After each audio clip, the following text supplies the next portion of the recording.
எப்போவுமே தவறான இடங்கள் வடகிழக்கு பகுதி, வடக்கு கிழக்கு பகுதின்னு சொல்கிறோம். அந்த இடத்துல நீங்கள் ஒரு தென்னை மரமோ அல்லது பூச்செடிகளோ இல்லை மரங்களோ எது வச்சாலும் சூப்பராக வரும். ஓ! ஏன்னா அந்த மாதிரி அந்த வீட்டை மறைக்கக்கூடியது மாதிரி உயரமாக வளர்ந்தால் தானே அந்த வீட்டில் பாதிப்பையே கொடுக்குது. அதுக்காகவே நீங்கள் எங்கே போய் ஆய்வு செஞ்சாலும் இது 100% உண்மையாக இருக்கும். அதே போல தான் ஒரு வீட்டிற்கு வட மேற்கில் கிணறோ இல்லை ஆழ்துளை கிணறோ வரக்கூடாதுமோ. அது தோட்டமாகட்டும் வீடாகட்டும், வடமேற்கில் இருந்துச்சுன்னா தண்ணி தீரவே தீராது. ஏன்னா அங்கே அது இருந்தால் தானே இவன் பாதிக்கப்படுறான். அந்த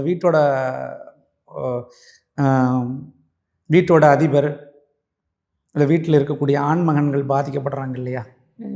அதனால் தவறான இடங்களில் வைக்கக்கூடிய மரங்களும் சரி, தவறான இருக்கக்கூடிய இடங்களில் இருக்கக்கூடிய போர்வெல் கிணறுகள் தான் வற்றாத தண்ணீராகவும் நல்ல செழித்து வளரக்கூடியதாக இருக்குது.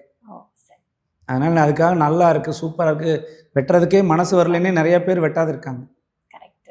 அதுலேயே நிறைய பாதிக்கப்பட்டவங்களும் இருக்காங்க. அது எதனால பாதிப்புங்கிறதே நிறைய பேருக்கு தெரியறதில்ல.